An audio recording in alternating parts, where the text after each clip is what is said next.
The screams that pierced the Arizona desert night weren't human, and Margaret Whitmore knew at the moment her eyes snapped open in the suffocating darkness of her quarters.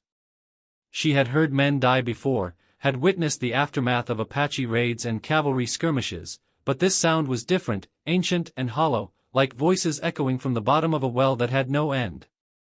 Her husband's side of the bed was cold, the sheets undisturbed since he had ridden out 3 days ago with 2 companies of the 7th Cavalry to patrol the Chiricahua Mountains, leaving Fort Carson under the command of young Lieutenant Morrison, barely 22 and green as spring grass. Margaret pressed her palm against the adobe wall, feeling the vibrations travel up from somewhere deep beneath the fort's foundations. The sound came again, a chorus of what might have been battle cries or death rattles, impossible to distinguish in the pre-dawn gloom.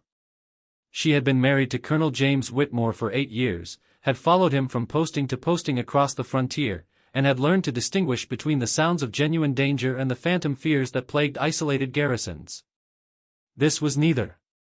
She slipped from bed, her bare feet finding the rough wooden planks that creaked under her weight despite her careful movements. The nightgown clung to her skin in the oppressive heat that never seemed to leave this godforsaken corner of Arizona territory, even in the depths of night when the desert should have offered some respite. Through the single window of their quarters, she could see the sentries walking their posts along the fort's walls, their silhouettes barely visible against the star-drunk sky, apparently oblivious to the sounds that had jolted her awake. Margaret had always possessed a curiosity that James called both her greatest asset and her most dangerous flaw. It was what had drawn him to her in the parlors of Philadelphia 8 years ago, when she was the daughter of a wealthy merchant who asked too many questions about his business dealings with the War Department. It was also what had nearly gotten her killed during a Comanche raid near Fort Sill, when she had insisted on tending to wounded warriors despite the chaplain's protests that Christian mercy had its limits on the frontier. The sounds continued, rhythmic now, like the march of boots on stone, and Margaret found herself drawn to the door despite every instinct screaming that she should wake Lieutenant Morrison or wait for James's return. She had learned to trust her instincts during their years on the frontier, had developed an almost preternatural sense for danger that had served her well in a dozen close calls, but tonight something else compelled her forward, something that felt less like curiosity and more like a summoning. Fort Carson had been built in 1864 on the ruins of an older settlement, a Spanish colonial outpost that had been abandoned during the Mexican War of Independence decades earlier. James had mentioned it only in passing during their first week at the fort, noting that some of the foundations were older than the current structures and that the engineers had simply built over them rather than clear the site completely. The previous commander, Colonel Brennan, had died of fever before James arrived to assume command, and the few soldiers who had served under him were tight-lipped about the fort's history, offering only shrugs and mumbled comments about the desert playing tricks on men's minds. Margaret wrapped a shawl around her shoulders and opened the door to their quarters, stepping into the night air that should have been cooler but felt thick and electric, charged with an energy that made her skin prickle. The sound was clearer now, definitely coming from beneath the fort, and as she made her way across the parade ground, she realized that it wasn't random noise but organized movement, the disciplined march of soldiers following orders that had been given long ago. The mess hall stood dark and empty, its windows reflecting nothing but stars, but Margaret noticed that the sound seemed strongest near the building's eastern wall, where the original Spanish stonework was still visible beneath the newer wooden additions. She had walked past this spot hundreds of times during her 2 years at Fort Carson, had never paid it particular attention, but now she saw what she had missed before, a slight depression in the ground near the wall's base, as if the earth had settled over something hollow beneath. She knelt beside the depression, pressing her ear to the ground despite the dirt that would stain her nightgown and the impropriety of a colonel's wife crawling around in the dust like a common prospector. The marching was clearer now, accompanied by the clink of metal on metal, the creak of leather, and something else that made her blood run cold, voices speaking in Spanish, giving orders in accents that seemed to belong to another century. Margaret had learned Spanish during their posting at Fort Bliss, where interaction with the local population was both necessary and frequent, and she recognized the commands being given below: maintain your positions, ready arms, hold the line.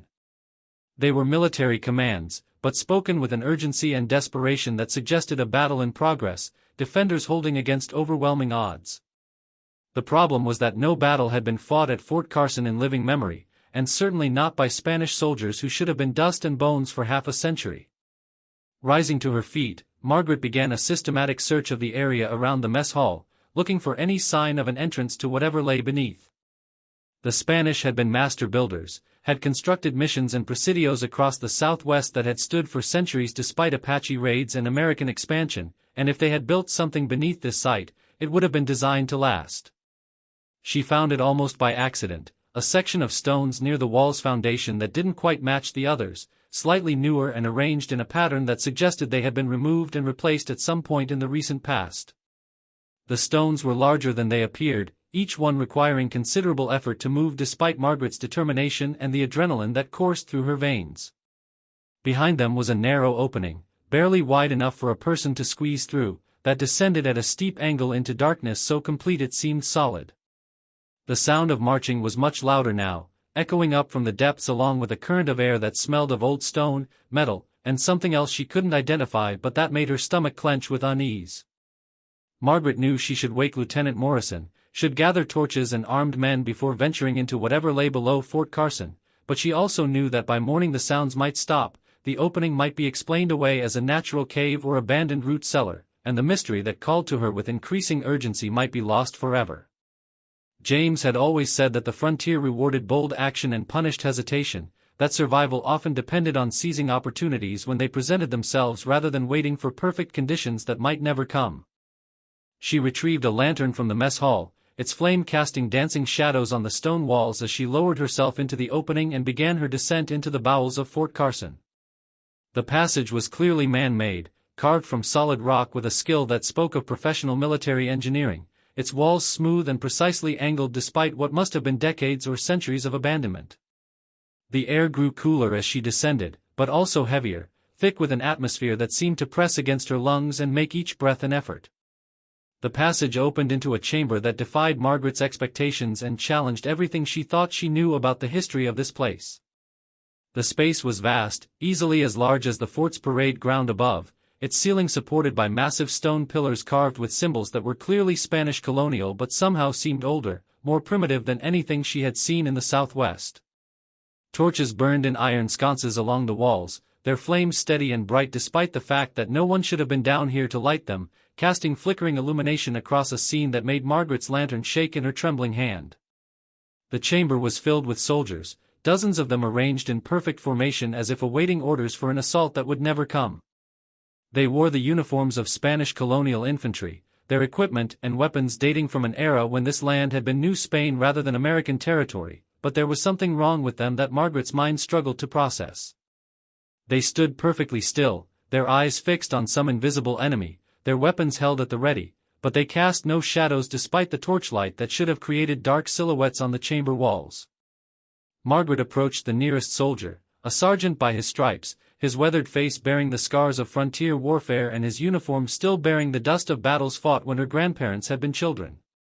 She reached out to touch his shoulder, to confirm that what she was seeing was real rather than some fevered dream brought on by desert heat and isolation, but her hand passed through him as if he were made of morning mist.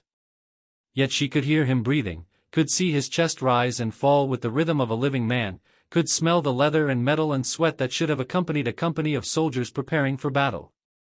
The voices she had heard from above were clearer now, officers giving commands in Spanish that echoed through the chamber with authority that transcended time. Sergeant Morales, check the ammunition supplies. Lieutenant Vasquez, position your men at the eastern approach. Corporal Santos, ensure the cannon are loaded and ready. The soldiers responded with crisp acknowledgments, their movements precise and disciplined, but Margaret realized with growing horror that they were repeating the same commands and responses over and over, trapped in an endless loop of preparation for a battle that had either already been fought or would never begin. She moved deeper into the chamber, past ranks of spectral soldiers who paid her no attention despite her presence in their midst, their focus entirely consumed by duties that death had apparently failed to relieve them from performing.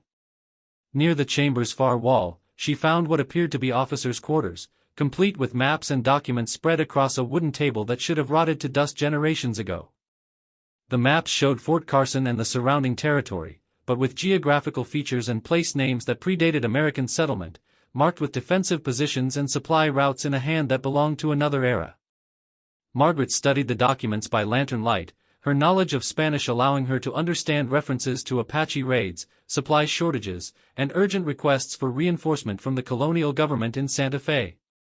The dates on the papers were from 1821, the year of Mexican independence, and the tone of the correspondence grew increasingly desperate as it became clear that help would not arrive in time to prevent whatever catastrophe had befallen this place. The final document was a letter from the commanding officer, Colonel Diego Espinoza, to his wife in Mexico City, expressing his love for her and his certainty that he and his men would do their duty regardless of the cost.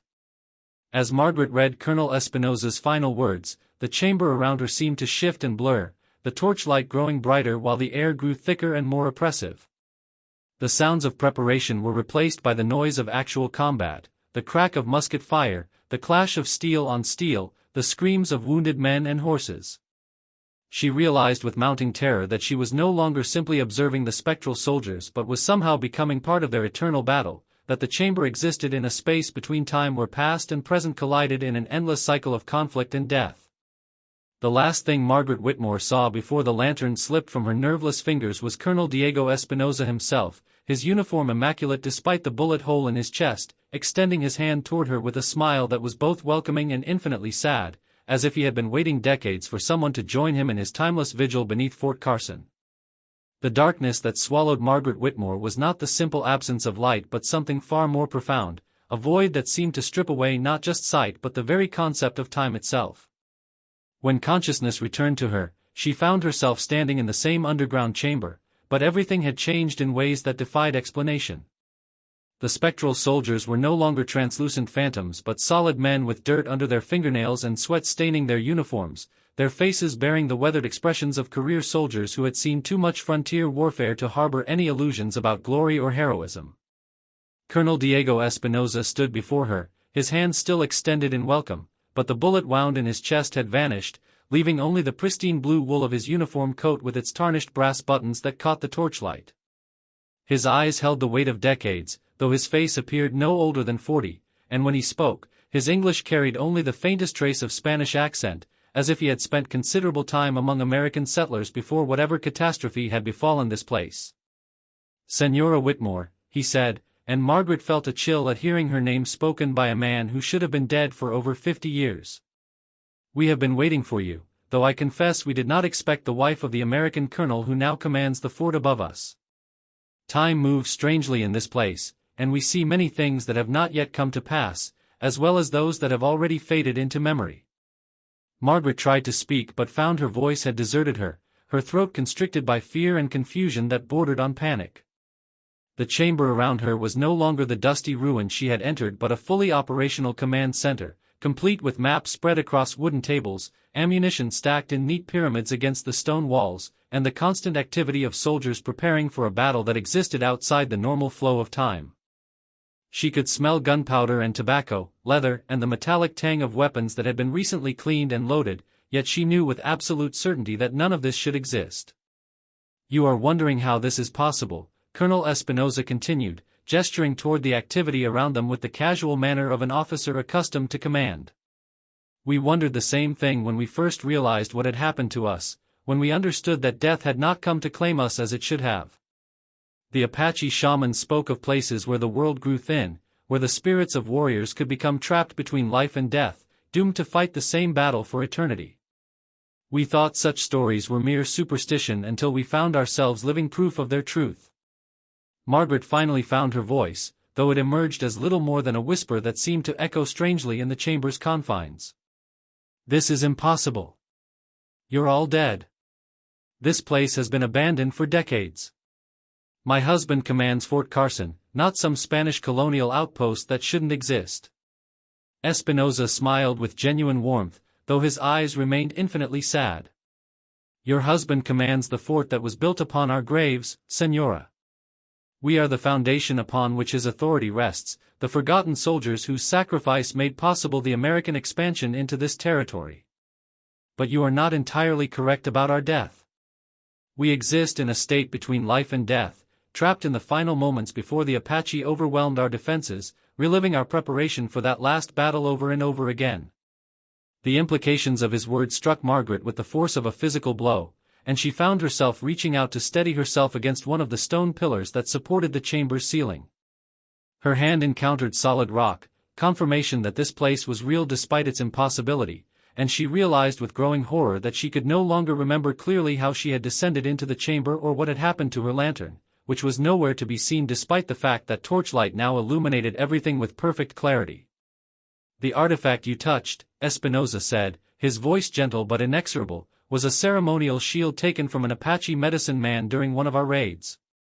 We thought it was merely a trophy, proof of our victory over the savage tribes that threatened our settlement, but the shaman had cursed it with his dying breath, binding it to this place and ensuring that anyone who disturbed it would share our fate. You touched it without knowing its history, and now you are part of our eternal garrison." Margaret turned frantically, searching for the entrance through which she had descended, but found only solid stone walls bearing no trace of any opening. The passage that had brought her to this place had vanished as completely as if it had never existed, leaving her trapped in a chamber that existed outside the normal flow of time and space. She pressed her palms against the wall where the entrance should have been, feeling nothing but cold stone that seemed to pulse with a life of its own, and realized that she might never see the surface world again. Above them, though Margaret could not have known it, Colonel James Whitmore was returning to Fort Carson at the head of 2 companies of cavalry, their horses lathered with sweat after a hard ride through the desert from the Chiricahua Mountains. His patrol had found no sign of Apache activity in the region, but something about the mission had left him uneasy, a sense that he was needed elsewhere that had grown stronger with each mile they traveled. He was a career soldier who had learned to trust his instincts, and those instincts were screaming that something had gone wrong in his absence. Lieutenant Morrison met the colonel at the fort's main gate, his young face pale with worry and exhaustion that suggested he had not slept since James's departure 3 days earlier. The lieutenant's report was brief but troubling: strange sounds from beneath the fort during the night, soldiers reporting equipment that moved on its own, and most disturbing of all, Mrs. Whitmore's unexplained absence from their quarters that morning, with no indication of where she might have gone or why she would leave without informing anyone of her intentions. James dismissed his men with orders to see to their horses and equipment, then accompanied Morrison on a systematic search of the fort that revealed nothing but deeper mystery. Margaret's nightgown was found neatly folded on their bed, as if she had changed into day clothes before leaving, but none of her dresses were missing from the wardrobe.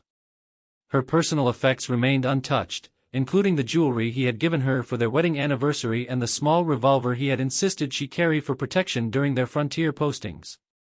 The search expanded beyond the fort's walls as the afternoon sun beat down mercilessly on the Arizona desert, with patrols sent in every direction to look for any trace of the missing woman.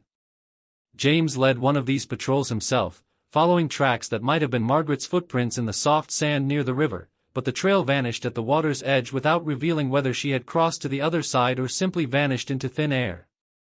It was Sergeant Murphy, a grizzled veteran of Indian campaigns who had served under James at 3 different postings, who discovered the displaced stones near the mess hall's eastern wall. Murphy had been checking the fort's defensive positions, a routine task that James had ordered after every extended patrol, when he noticed that several of the foundation stones appeared to have been recently disturbed. The earth around them was loose, as if someone had moved the stones and then attempted to replace them, but had not quite succeeded in matching their original arrangement. James knelt beside the stones, his fingers tracing the edges where mortar should have sealed them permanently in place but instead found gaps wide enough to admit a knife blade. His engineering training from West Point allowed him to recognize that these stones were not part of the original construction but had been added later, possibly to conceal something that the previous commander had wanted to keep hidden. Working together, James and Murphy managed to shift the stones enough to reveal the narrow opening behind them, along with the unmistakable scent of burning torches that should not have existed in an abandoned space. The colonel's descent into the chamber below Fort Carson was accomplished with considerably more preparation than his wife's impulsive exploration had been. He brought torches, rope, and a squad of his most trusted soldiers, men who had followed him through campaigns against the Comanche and the Sioux and would not be easily rattled by whatever they might encounter in the darkness beneath their own fort. What they found challenged every assumption about the history of the place they had called home for the past 2 years. The chamber was vast and clearly ancient, its construction predating the current fort by decades if not centuries, but it was not abandoned as logic suggested it should be. Torches burned in wall sconces, casting dancing shadows across stone walls carved with symbols that James recognized from his studies of Spanish colonial history, and the air carried the unmistakable sounds of military activity, the clink of metal on metal, the shuffle of boots on stone, and voices speaking in a language that was predominantly Spanish but included words and phrases that seemed far older. At the chamber's center, James found his wife standing beside a Spanish colonial officer whose uniform and bearing marked him as a man of considerable rank and authority. Margaret appeared unharmed but somehow changed, her eyes holding a distance that had not been there before, as if she was seeing things that existed beyond the immediate present. When she turned to look at her husband, her smile was warm but tinged with an infinite sadness that made his heart clench with foreboding. "James," she said, her voice carrying clearly across the chamber despite the distance between them, "I want you to meet Colonel Diego Espinosa, who commanded this post before it became Fort Carson. He and his men have been waiting here for a very long time, protecting this place from dangers you cannot imagine." James drew his service revolver, though he was not sure what he intended to do with it against enemies who might already be dead, and ordered his men to spread out and cover the chamber's entrances. But as they moved to obey his commands, he realized that the Spanish soldiers showed no hostile intent, continuing their preparations for battle without paying any attention to the American intruders in their midst. It was as if two different time periods were occupying the same space, with each group of soldiers existing in their own temporal reality while remaining dimly aware of the other's presence. Colonel Espinosa stepped forward, his movements graceful despite the weight of his equipment, and offered a formal salute that James found himself returning despite his confusion and growing alarm.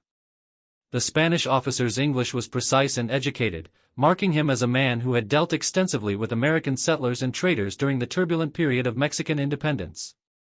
"Colonel Whitmore," Espinosa said, "your wife has done us a great service by accepting her place among our garrison. We have been incomplete for too long, lacking the feminine wisdom that every successful military command requires. She will serve as our liaison with the world above, ensuring that the threats we guard against do not spread beyond the boundaries of this sacred space." The implications of the Spanish colonel's words struck James like a physical blow, and he stepped toward his wife with his hand extended, intending to take her arm and lead her away from this place regardless of whatever supernatural forces might be at work. But as he reached out to touch her, his hand passed through her arm as if she were made of morning mist, though she remained clearly visible and apparently solid in every other respect. "Margaret," he said, his voice hoarse with desperation and growing understanding of the terrible truth, "what have they done to you? What has this place done to you?" Her answer came with the patient tone she had always used when explaining complex matters to subordinates who lacked the education to understand immediately. "They haven't done anything to me, James. I chose this. When I touched the Apache shield, I was given a choice. I could return to the surface and live out my normal life, but the barriers that keep the ancient evils contained in this place would eventually weaken and fail. Or I could join the Eternal Garrison and help maintain the vigil that protects not just Fort Carson but the entire territory from forces that civilization is not yet ready to confront." James looked around the chamber, taking in the Spanish soldiers who continued their eternal preparations, the maps that showed defensive positions against enemies both human and otherworldly, and the unmistakable sense that this place existed at the intersection of multiple realities.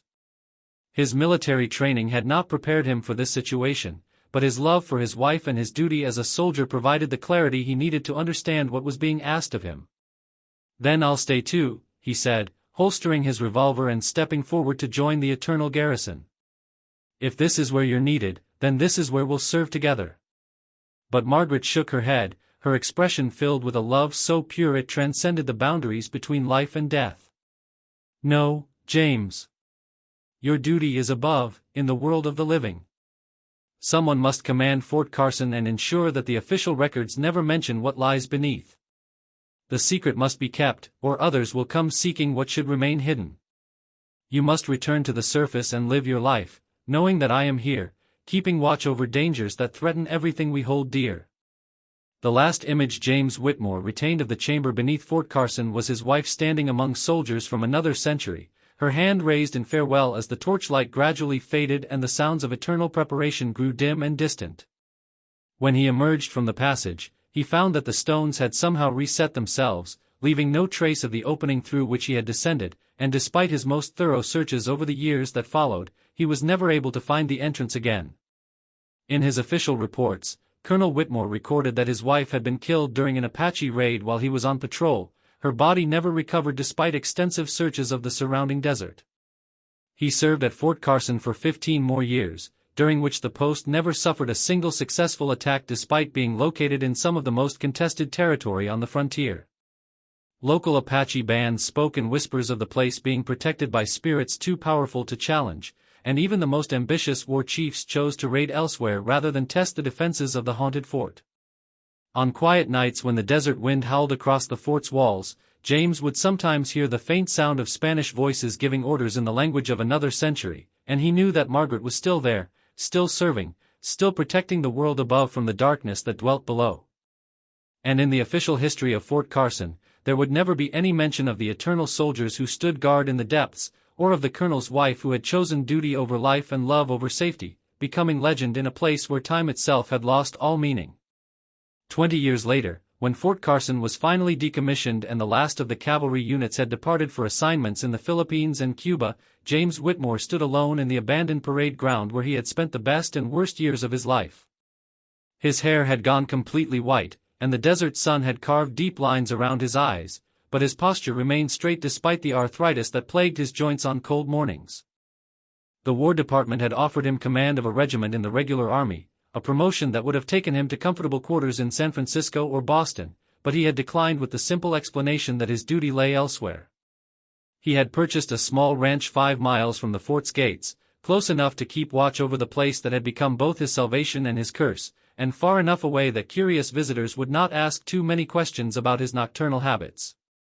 As twilight settled over the Arizona desert, James walked to the eastern wall of what had once been the mess hall, now empty and echoing with the ghosts of 1,000 meals shared by soldiers who had long since returned to civilian life or found graves in foreign soil. The stones were exactly as he had left them 20 years ago, sealed so perfectly that no casual observer would suspect they concealed anything more significant than solid rock and earth. But James knew better, and on nights like this when the wind carried the scent of distant rain and the coyotes sang their ancient songs to the rising moon, he could hear her voice calling to him from the depths below. Margaret's words were faint but unmistakable, speaking his name with the same love and longing that had sustained him through 2 decades of solitary vigil, reminding him that some duties transcended the boundaries between life and death. The sound of approaching horses made him turn toward the fort's main gate, where 3 riders emerged from the gathering darkness with the confident bearing of men who were accustomed to traveling dangerous country without fear.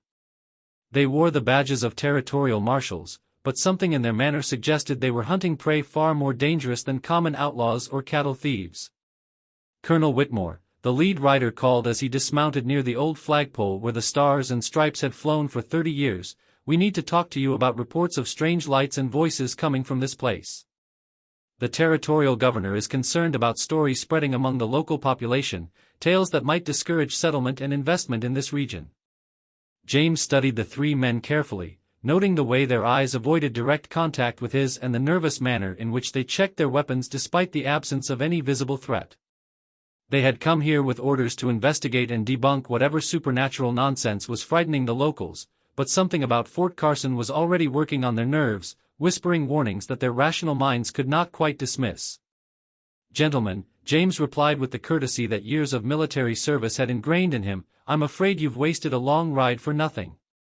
This is just an abandoned military post, nothing more mysterious than weathered stone and desert wind. Whatever stories you've heard are the product of too much whiskey and too little education among the local population."